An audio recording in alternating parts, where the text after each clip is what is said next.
Good evening. Welcome to Good Guy Sports. I am Jackson Gerke, alongside with Mike Roby and Blake Gerke. Blake Mumberger will be joining us a little later if he can. It he will be there. If not, he will give us some time whenever he gives his availability because of his transition from his move to his new college. For his location. So just be patient and bear with him, and he'll be with us while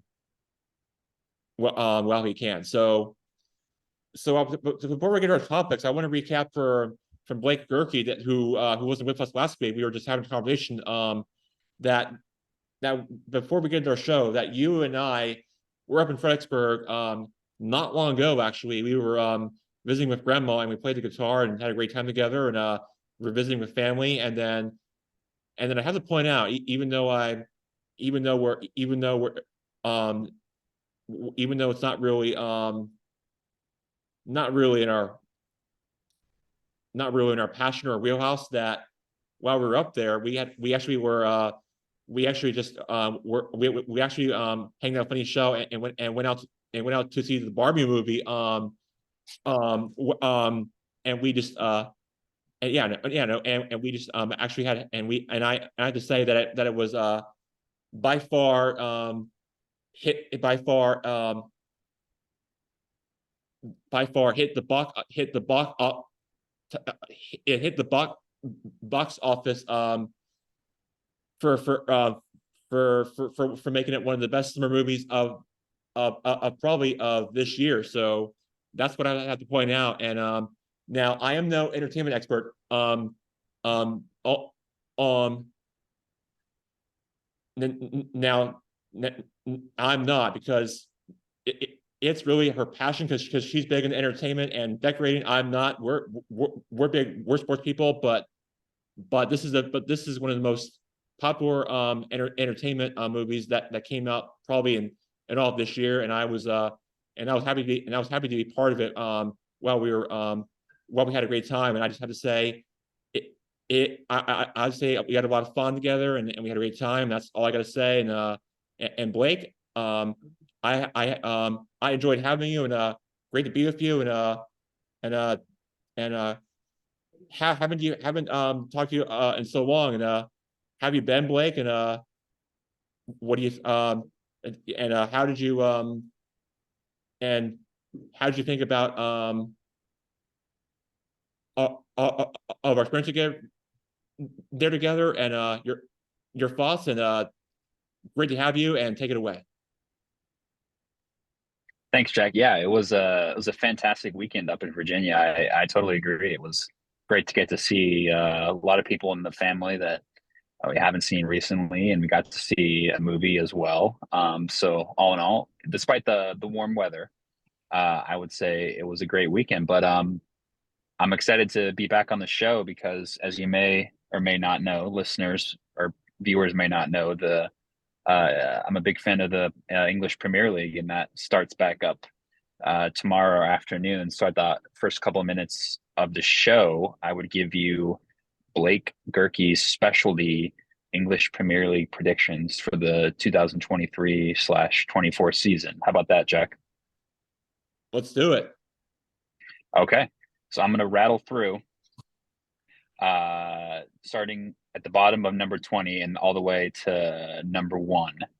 And a few things to note: the bottom three teams, so 18, 19, 20, get relegated to the lower division. The top four teams make it to Champions League. And then obviously the team at first at the end gets the trophy. So I'll go ahead and take it away. In number 20 place, finishing last, I have Sheffield United. They were promoted from the lower league this year. Historically, most teams that get promoted end up going back down. I think they haven't signed enough players, so I think that's why they're going to finish in 20th. In 19th, similarly, I have Luton Town getting relegated. They also came up from the lower division, and I think they might get a couple wins. They might keep it close towards the end of the season, but I think ultimately they won't have enough enough firepower to avoid relegation. Just above them in 18th, I have Wolverhampton Wanderers, who a bit of a surprise to get relegated here in 18th, but their manager just left a couple days ago, right before the season started, and they had to sell a bunch of their best players because of financial issues. So I think they are going to get relegated in 18th place after a couple years in the top flight. Then moving ahead in 17th, I have Everton, who have kind of been on the downward trajectory for a couple years now. They've just avoided getting relegated the last couple years. Really shouldn't be the case for a club their size. Shout out David Nasora, who's an Everton fan. He'll probably won't be too happy that I have them this low on the table, but at the very least, I have them not getting relegated, which is kind of all they can ask for right now, given their situation. Just above them in 16th place, I'm predicting Burnley to finish there, who they're one of the teams that got promoted from the championship. They'll be playing in the first game tomorrow night against Manchester City, so who knows, could be an upset victory them. I like their manager, Vincent Company, who's a former player. I think he's a good leader, and I think he'll get his lads playing tough. So I got them staying up. 15th above them, I have Bournemouth.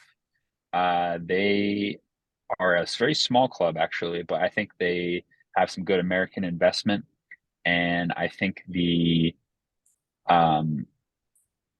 some of they sacked their manager last year and then got in a temporary one, and he kept them up. Then they got rid of him over this summer and got in a new manager, who I think is a bit more progressive. And I think that was actually a good move. I think, and they've made a couple of lower tier signings that I think have gone under the radar, but I think will actually keep them up in the division. So they're not going to do amazing, but I think they're going to do just enough to stay up.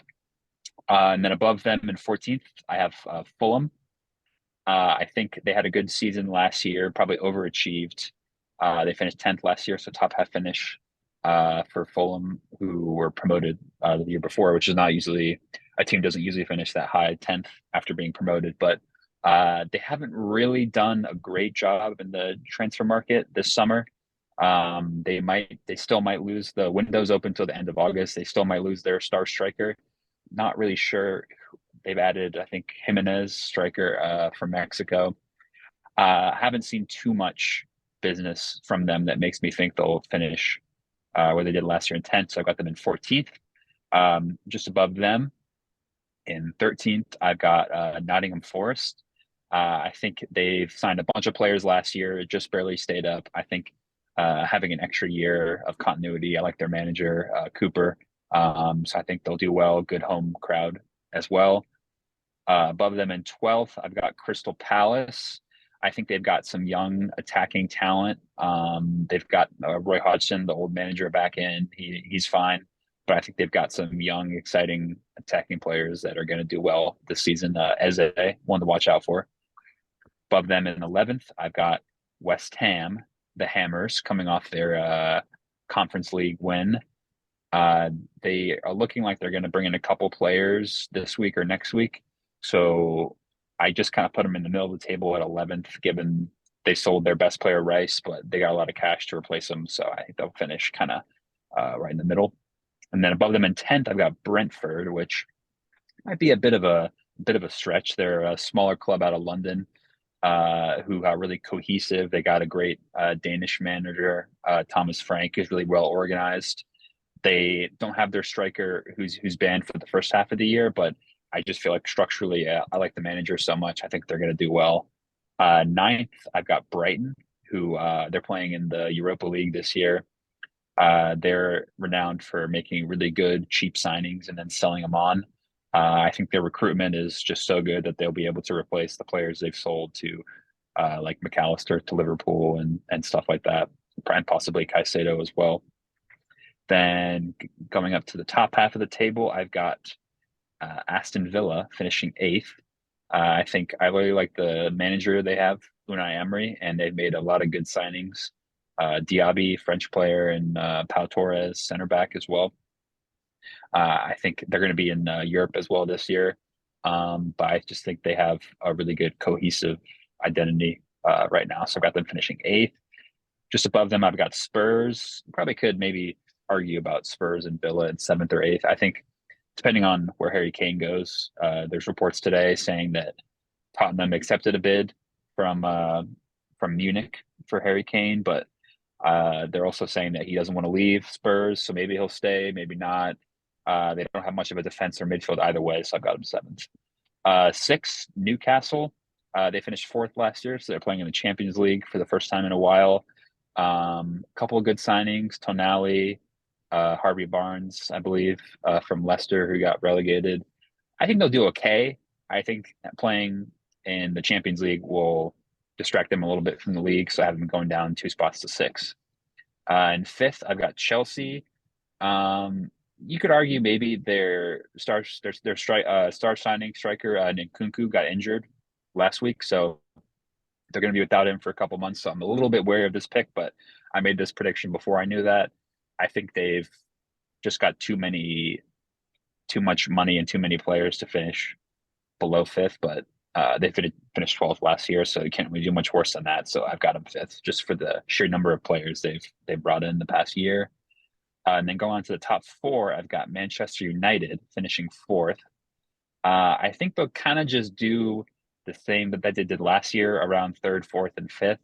I do like the goalkeeper they brought in, Andre Onana. He's good. He's good with his feet. He likes to come out of his box. I think that'll help them. I'm just not sure who's going to be scoring the goals for them. So I've got them 4th.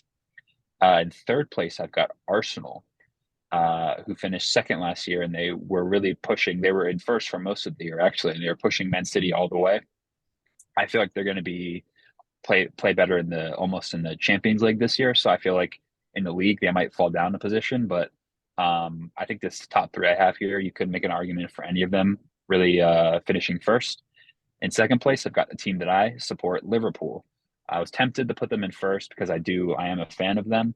I just think they have to sign replacements in the midfield, and so far they have till the end of the month to do that, but so far they haven't done that. So I'd struggle to put them in 1st without knowing who they're bringing in. But the attack, I think, will be so strong that it will keep them up there for most of the season. And then 1st, it's quite boring, but I think Man City will win the title again. They're just too good. They got the best manager, Guardiola. They got the best goal scorer, Haaland. They're just a stacked squad, so it'd be stupid not to pick them. My heart would want me Liverpool to win, but thinking about it realistically, I've got Man City finishing 1st. So those are my Premier League predictions, Jack. Well said, Blake. I agree with those picks. So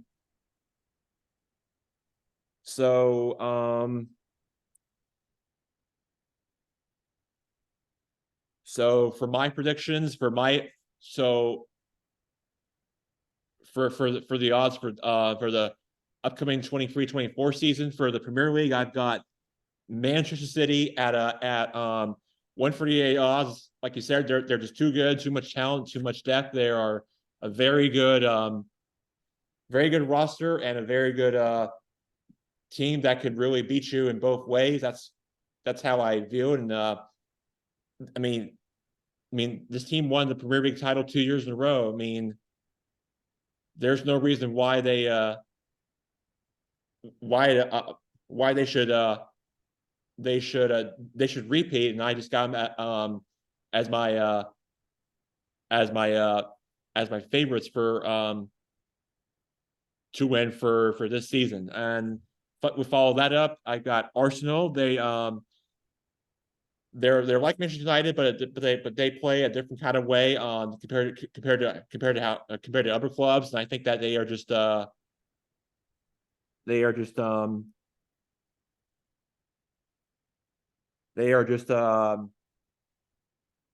kind of team, and I think they just are at 500 plus, and they're just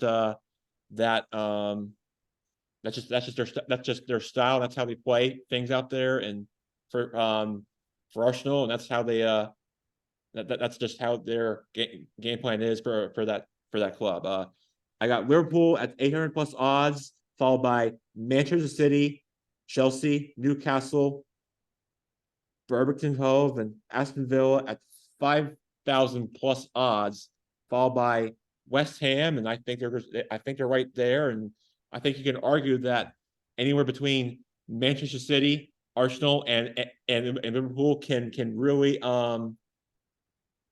can really um can really be those teams to try to take down Manchester City. I mean they have the players and they have the team to do it. It's just a matter of when they will stay healthy and going to be a fight for the finish. And depending on how this plays out between now and and the and the and the Premier and the Premier League ti- um title game. That's just how I think this season is going to play out. And looking on the outside, you got Crystal Palace, Everton, like you mentioned, Cousin David's club. They're at 5,000 plus odds. And then you got Wolverhampton, Fullerton, Nottingham Forest, Burley, Bournemouth, and Sheffield United and Lufthansa at 3,000 plus odds. And that's just a great way to start your Premier League season, which every year is always a great a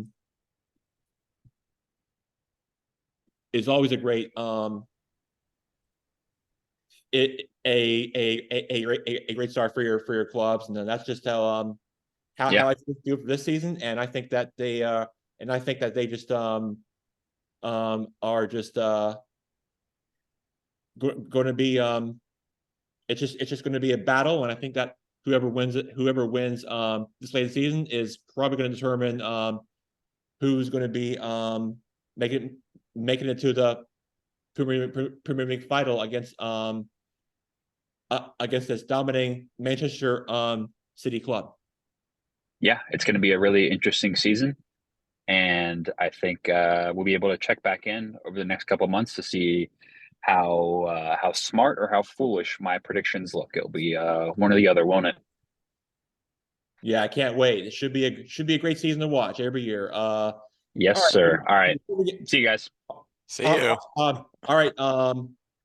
See you, Blake. Have a good day.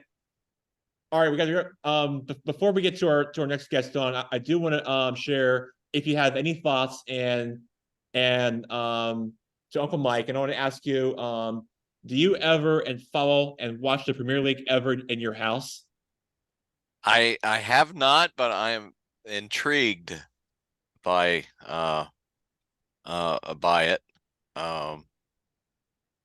I don't know, was it the what, Arsenal came in and played the MLS All-Stars and beat them 4-0? Yeah, not long So ago, and they just proved us on how a great team they were, and I mean they were the better team, and I think that they showed us how great of a.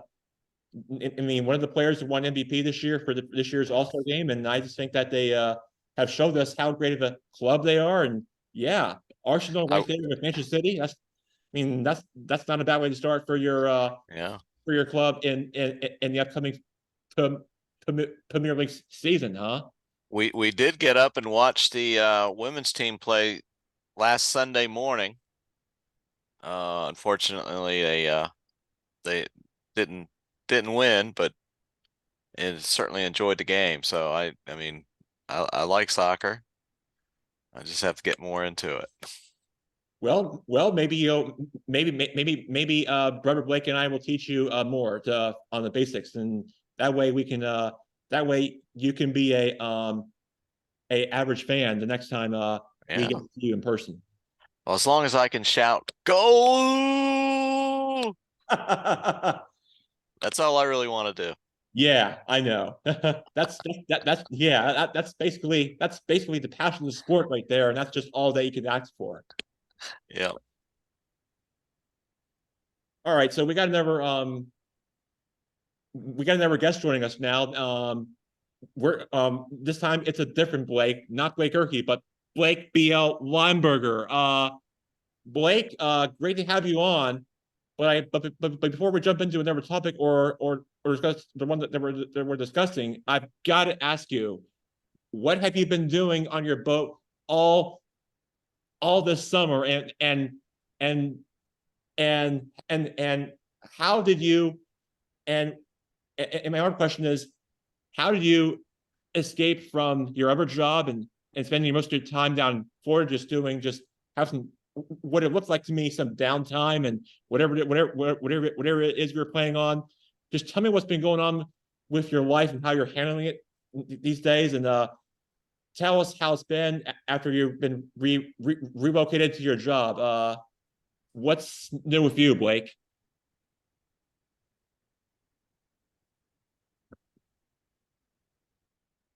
What about now? Can you hear me now? Yes, Yes. yes. Okay. Well, Jackson, one, obviously, you could tell, as you could tell, I was working really hard this summer.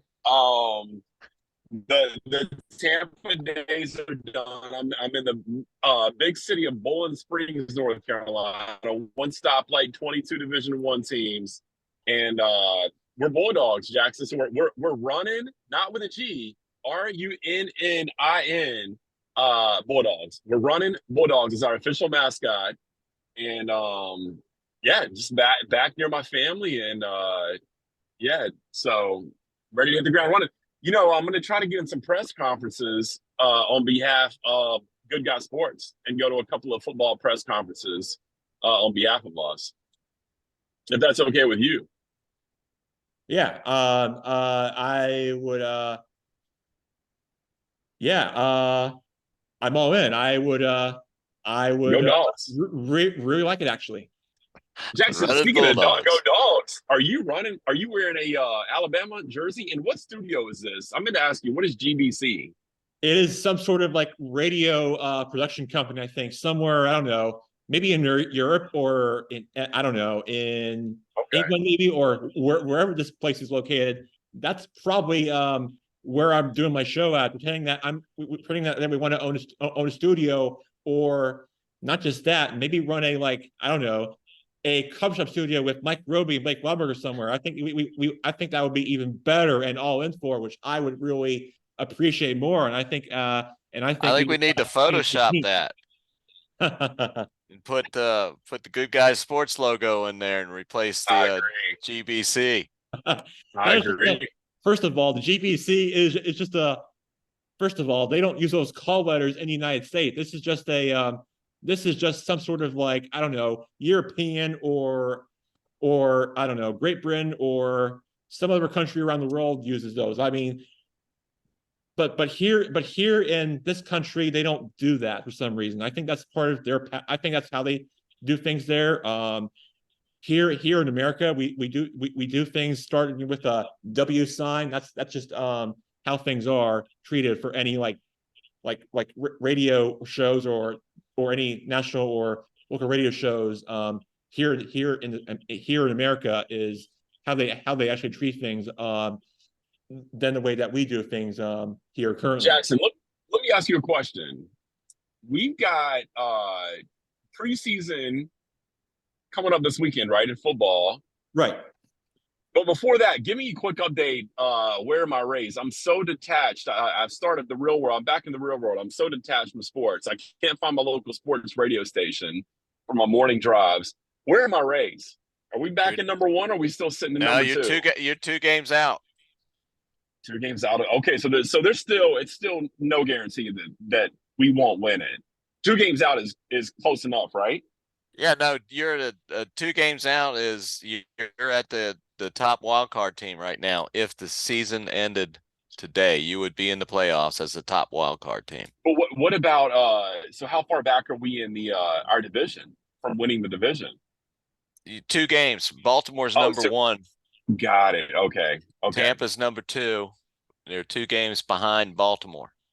Okay, got it. So we could still win the division. It's possible. It's possible. The Rays are 4+ games in the wild card. Okay. And how are the red hot Atlanta Braves looking? Well, Braves are still got the best record in baseball. Wow. Matt Olson hit his 40th home run today. They lost to the Pirates. Pittsburgh. Yeah, Pittsburgh. They were playing up in Pittsburgh. I think the score was 7-5. Okay. I think. But yeah, I don't see anybody coming close to catching the Braves. They're 10.5 games ahead Wow. of the Phillies. And Does it, speaking of the Phillies, I want to point out that No, don't go there. oh, I'm going to. I'm going to. Yeah. I think I No, will. no. Oh, No, no. oh, yeah. Oh, yeah. No, no. Yeah. Oh, yeah. Because Michael Hernandez froze a no hitter in Phillies history. It's going to make my dad proud because he grew up there, even though he's not a Phillies fan. It's actually the second no hitter thrown at Citizens Bank Park in a shutout, and that's going to make my dad proud, even though he's not a Phillies fan. That he should be very proud that his hometown team that he grew up with, well, the one before the Braves, won, and he and what would be a great standing ovation for Michael Renones and how he worked hard for this and for in all of Philly's who was it baseball against, history. Jackson? That's what I'm nervous about. The Who was it Nationals. against? The Oh, I Nationals. knew it. I knew that's That's why. right. That was my Against biggest Mike fear. Nationals. Up That until was my last fear. night, the Nationals held the biggest streak for not being no hit. Oh, wow. Okay. That was the very first no hitter against the Nationals since they moved to DC in 2005. The first time the franchise was no hit since 1999 when they were still the Expos. Now, when is the last time a no hitter was thrown and they lost? Or has that ever happened? There has been a dual no hitter, meaning both pitchers pitched 9 innings of no hit ball. But that was a long time ago. Now, if you walk somebody, does that matter for a no hitter? Does that Not for a no hitter. It does for a perfect game. For a perfect game. Okay. Because that's what I was thinking. You could still walk a lot of people. Or what about errors? He Errors in walked the field? 4 last night. Okay. And they had 15 fly balls. Wow. He threw 124 pitches, which is a lot. That's a lot. What about defensive errors? Did they no mess errors. up the no hitter? No, well, they would not mess up the no hitter. They certainly would mess up a perfect game. Okay. And that's another way you could lose throwing a no hitter. Walking and errors in the field, you could end up losing. Okay. Yep. Now the Phillies also had a rookie, Weston Wilson, 28-year-old from the minors, his very first major league at bat home run. No way. Yeah. Oh man, that's awesome. Yeah. So I have to give a shout out to Wilson for hitting his first career at bat, and he hit it over the left field fence. That's incredible. Jackson, are you watching all the baseball games? How many baseball? Do you watch a baseball game every day? Not all the time, but I'm assuming if Nationals are playing or you lock in because Mike's the one to talk about it. Area that he's in. I mean, you only get like the Orioles and the Nationals broadcast where Mike lives, but as for me, I'm just kind of like I'm pretty much in like average like Braves country down here versus like you're basically like in the middle, like on the average like team territory of where I am. So I'm like in the middle part of like who broadcasts the Braves, because it's the worst team to follow in terms of accessibility to their games. There is it Raycom that does their games? Or is it TNT? TNT. No. Before that, after that, currently, the Braves now play in a regional sports channel called Bally Sports. So that's it. That's why they're so daggum hard to watch. They're never on, and you got to subscribe to it. Yeah, it's a frustrating team to follow, especially being as good as they are. That's what channel the Braves are on if you want to like watch the channel, which I feel like is hard to find if you're like where Uncle Mike is. Well, Yeah. for me, because you do get it where we live, but not so much for where Uncle Mike and Aunt Lori live, though. Well, Jackson, I got to go back. This is going to be, I don't know why I thought about this, but speaking of ownership and all that and the rights, I just found out that the boat club that I'm in, the Freedom Boat Club, was bought, check this out, by the Brunswick organization. Well, I didn't think anything of it. Well, Brunswick is the owner, I think, of all the bowling alleys or bowling balls, the Brunswick bowling brand, and they are the largest. They have branched out into several companies, but they are the largest owner of boat clubs in the world. And I thought that was such a strange sports starting in bowling, and now they own boats. So, a little fun fact for you guys right there. So they're the kingpins. They're the king, yeah. They're the kingpins in the water now. That's right. Great movie, by the way. Great movie.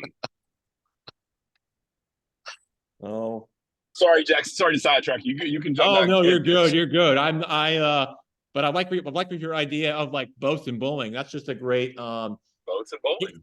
individual sports for you out there for those people if you really want to care. Just want to just a thought that I had in mind after hearing all that. So soccer just started back up, right? So you got soccer starting up, football's about to start back up, baseball's still rolling. Yep, and then college football, which I want to get to right now on our next topic, is that is that we're adding in a new era. You have all the shakeup between the Pac-12 and about to be going bankruptcy. Pac-12 going to the Pac-4. Yeah, and then the Big 12. What are they going to do? What do they possibly do with that? Oh man, Well, they're going to probably get some schools like San Diego State and a couple of smaller schools. There's rumor they're reaching out to SMU and okay. I wonder if they're trying to grab Notre Dame. I mean, that would be the absolute. Yeah, I don't think Notre Dame is going to. The problem is TV money, and that's why they're all. True. That's why they're all bailing. I'll tell you who they need to get is Liberty. I could see that would be a big grab. Now that'd be a lot of travel, but yeah, that's interesting. I think the ACC may potentially be the next conference that may be in jeopardy. I mean, if you got Florida, which one? ACC. Oh, wow. Florida State is chomping at the bit to leave. But they're like stuck in a pattern on but they're like stuck on a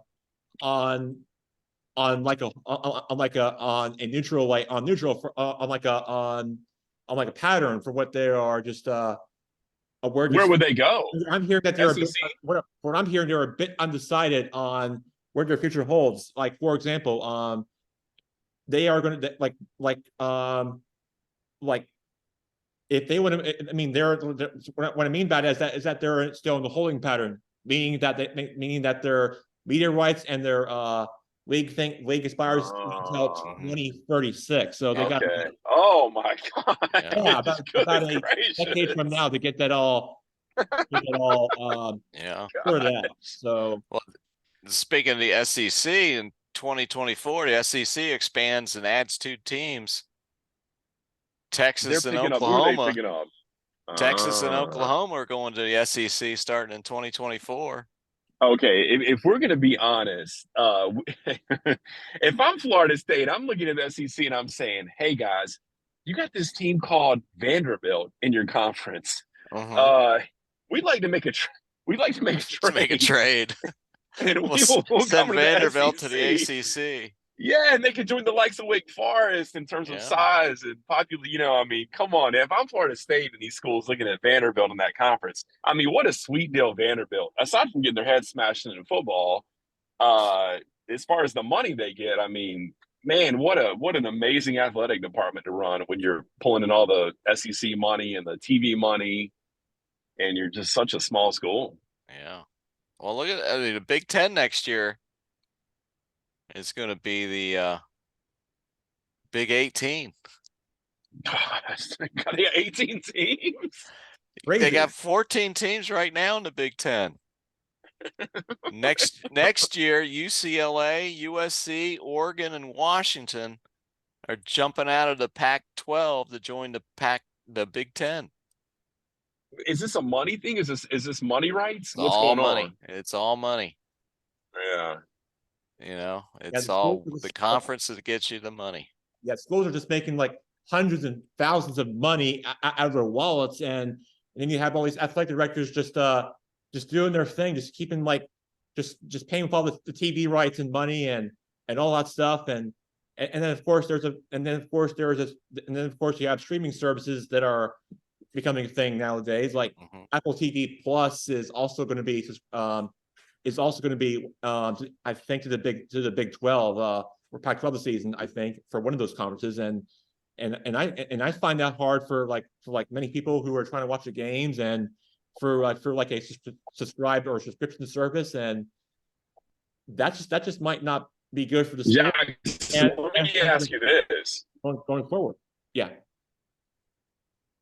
Let me ask you this, Jackson. I heard there's some Gamecocks that aren't too happy because they got snubbed in the top 25 poll, and they did not make it in the preseason top 25 poll. Did you hear about that?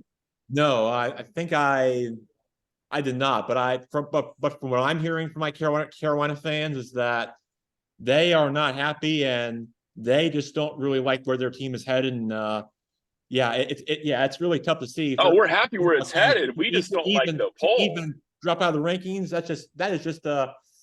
That just doesn't make Gamecock fans feel too good, in my opinion. So let me ask this: how does the fan base feel of the four starters from last year that transferred out of South Carolina? Oh, I did not hear about that. Where did they all go to the same place, or kind of spread themselves out?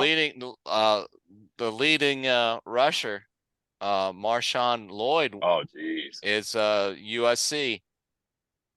Tight end Bell, and defensive end Edmond, Florida State. And then the defensive lineman Birch is Oregon bound. That's strange because I feel like they like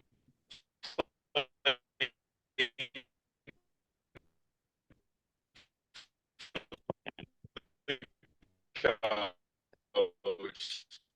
I don't know. That's interesting to leave an SEC school. Yeah. And go to non-SEC schools. That's interesting. Yeah, and I was reading articles today I did not know that. about transfers, and there seems to be a lot of poaching going on.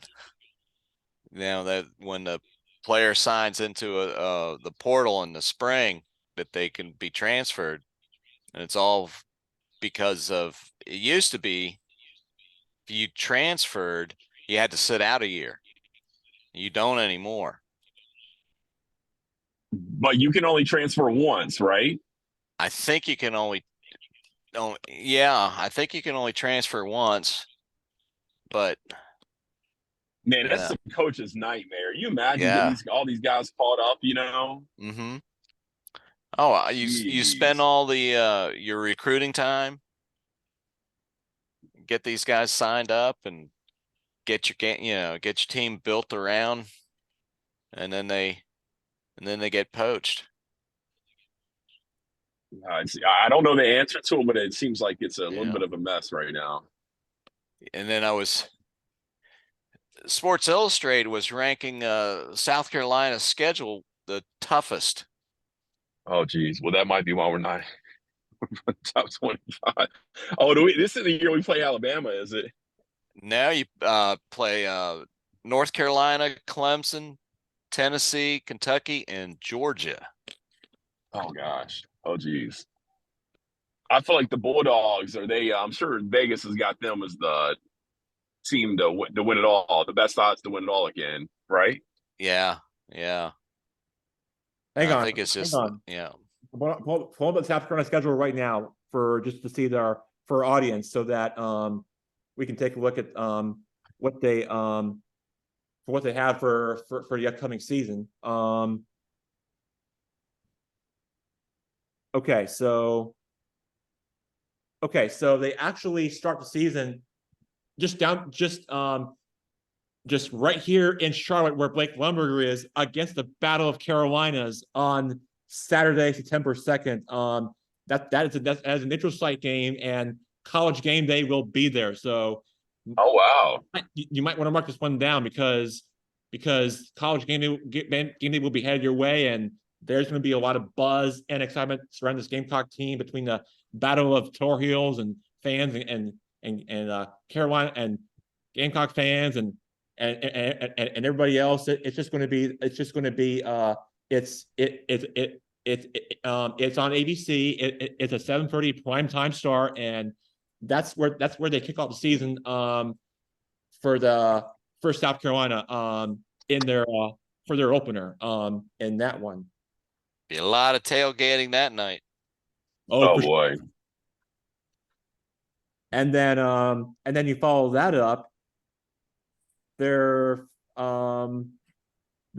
first home game is against Furman on September 9th, 7:30 kickoff. Jackson, do you know what the mascot for the Furman is? It's one of the funny mascots in the NCAA. What's that? Do you know what they are? They are the Purple Paladins. Oh yeah, the Paladins, right? Yeah, the Purple that's right. Paladins. Purple Paladins. And yeah. I don't even know what a paladin is. Do you know what a paladin is? No. It's a Is knight. it a bird, maybe? It's a knight. It's a knight? Oh, okay. Knight. How do you know that? That's incredible, Jackson. My dad just told me. Okay. Yeah, my dad's one of my dad's uncles went to school there. Okay. So they're playing the Purple Paladins. Yeah, they're playing the Purple Paladins on September 9th. And then they go to Georgia. Then their next home game is against Mississippi State, which is a family weekend. So I'm not sure if Parker Johnson or Carolina Life is going to be attending that one, but I'm gonna have to check in with him on that. But that's probably going to be my guess, because it is family weekend on that Saturday against Mississippi State. I don't know if that's what this means, or because I don't know because I can't remember, because I feel like that's what we did there as fans and alums, but that's that I don't know. We know more. That's probably what we did. And but I can't remember. That's just something that's just for another topic, for another day. And I just know that's a family weekend. Parents are in town. I think that's the week that Carolina Life just all gets together with parents. That's just that's just how I know these things. And then they have to go to Tennessee. They're at Knoxville the following Saturday on that week at Neyland. And then they come home against homecoming against Florida on October 14th. And then after that, we've got the Battle of the Columbias between the Mizzou Tigers and the Gamecocks, where the Gamecocks have lost their last 4 or 5 against the other Columbia team out in Missouri. So this game is being played in the other Columbia at Missouri. So that's just going to be a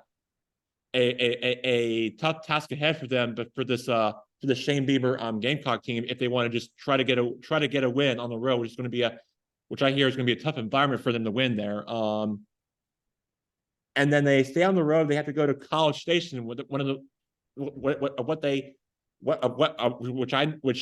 which you know about, Blake, because we saw the 12th man when you were talking to me a while back, when they took over the state capital of South Carolina, and we all know they're loud, and that's what they like to do for those fans out there out in Aggie land.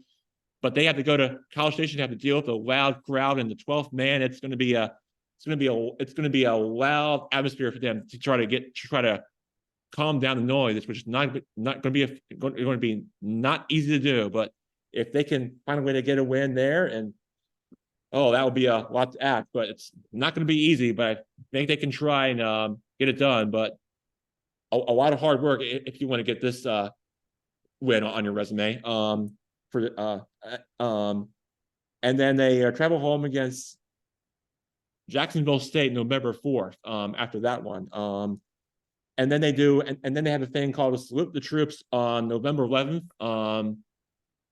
That game is being played in Columbia on the 11th of November.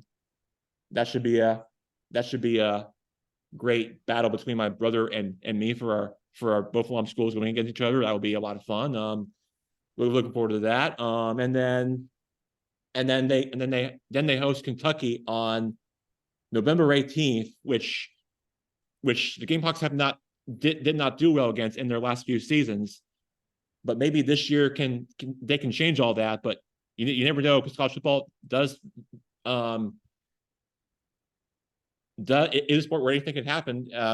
And weird things do play factor in part of it, and that's just how it goes. And then of course the big one, what they call the regular season finale against their arch rival Clemson at home, which is going to be which South Carolina did finally end the losing streak to Clemson last year. Now they get them at home this year at Williams-Brice. It's going to be which I hear is going to be a sellout crowd. The towels will be waving in Sandstorm, and everybody will be pumped up, and everybody will be the crowd will be into it. It'll be it'll be a big game, and going to be it's going to be what they call a game on the line, up for grabs, and that's really what's really comes down for the season. And then after that, they might go to a bowl game, but if you beat Clemson for the second straight season in a row, that'll be a great accomplishment for the Gamecocks and for Shane Bieber and for Spencer Rattler for his career. And that sounds like you said, that's Mike, that sounds like to be one of probably is going to be one of the most not the only, but one of the toughest schedules probably in the SEC. If you of the schedule that I was looking at, and Blake, of all the games that I previewed for home and away, your thoughts. You and I went to school there. We're alums, forever to fee. So are my Carolina friends who are listening. Your thoughts, and tell me where the Gamecocks find a win and where they were and where they find a loss, and you tell me which games are going to win and which ones are going to lose, and you mark the game down and tell me which game you think they're favored in.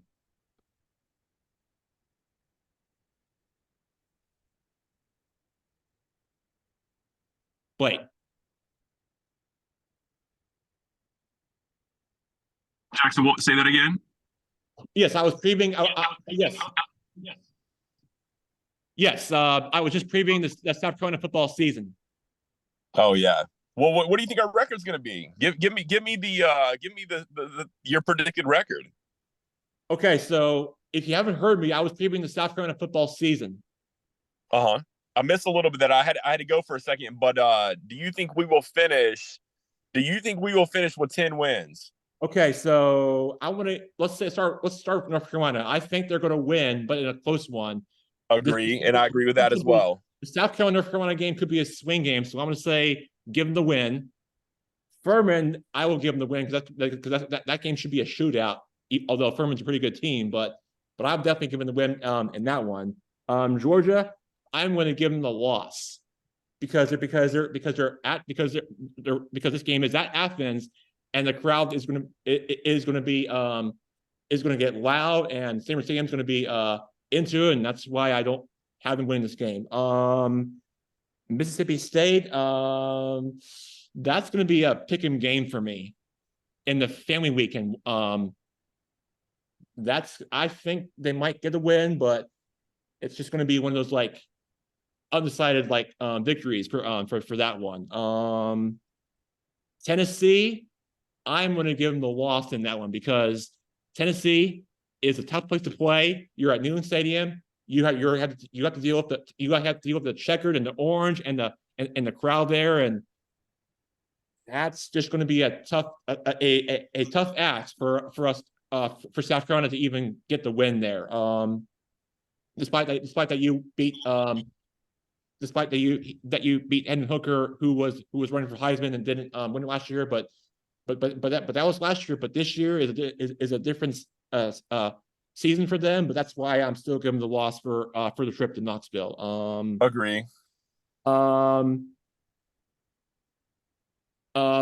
Against Florida, I would hate to say this, but I have to give them the loss for this one because I wouldn't say that. Well, actually, I think they can beat Florida, but Florida's a pretty good team. But I'm still going to give them the win, despite Florida is just a pretty good team, and Blake has just spent too much time down there. That's all I got to say about that game. Yeah. All right. Okay. And then the following game, the Battle of Missouri. As much as I hate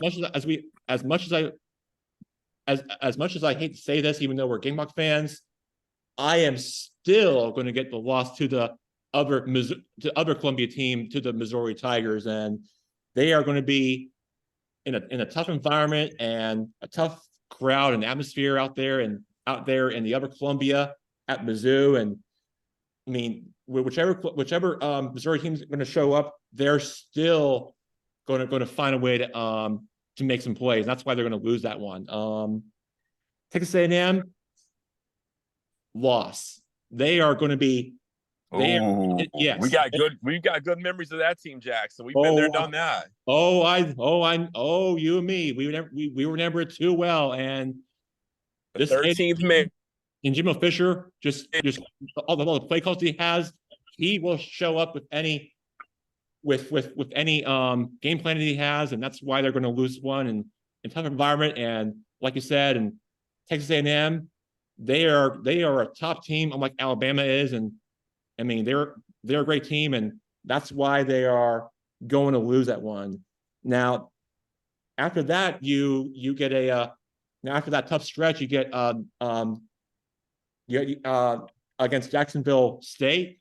We're going to give them the win this one because they don't have Neon Dion anymore. No, they don't, and they're a small school, and I think that they are. I think the odds are in favor of South Carolina in that one, and it's like they're playing against Jacksonville State. Yeah, and I'm going to give them the win in that game. And then Vanderbilt, I am going to get that's a win because South Carolina has owned Vanderbilt since, for the last few seasons. It'll be at home. It'll be Veterans Day weekend, and you got to give them the win against Vanderbilt because South Carolina has owned them, and they'll continue to build on that streak, and they will win those games. And I will give them the win in that one. Now after that, against Kentucky and in the next home game,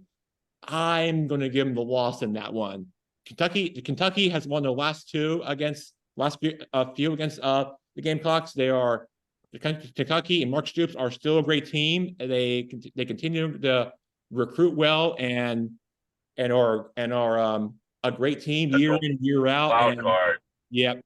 They're just a better coach team and on both sides of the ball. And I just think that Kentucky just is better for those few reasons. That's why I'm giving them a loss in that game. Okay. And then against Clemson, I mean, listen, every year is different when it comes to those marquee matchups and those rival games. It's going to be Clemson's down, Jackson. Clemson's on the way down, and South Carolina's on the way up. So yeah, it's going to be a back and forth between if I wanted should I have them win or should I have them lose, and Tell me. Yeah, I think I might give them as much as I hate to say this between us being alums for that school that we're proud of and we're forever to be, and we're part of this program no matter what, no matter if we win or lose. But yeah, I have to give them the loss in that one, unfortunately. So you're All right, I like it, Jackson. so you're saying they're going to end up 7-5. Yeah, so yes, that's right. I'm finishing 7-5. That might give them to a bowl game, but I but I doubt it. But I feel like let's see, if you're 5-5, you're most likely not. I think you're in danger of going to a bowl game if you finish like 5-5 for a college football team. But I think 7-5 is a not a great but a pretty good season. But I mean, if you're like below that, let's say like 5-5, that's probably not going to get you to a bowl game. But anywhere between I think 6-5 or 7-5 for a finish season for your college football team, that could give you to a bowl game. But Well, I think the strength of schedule, say they come Yeah, out at that's a good 7-5, the strength of schedule would get them the nod into one of the second tier bowl games. And then if they ended up 8-4 or 9-3, if they ended up 9-3, that would just be a fantastic game, fantastic season.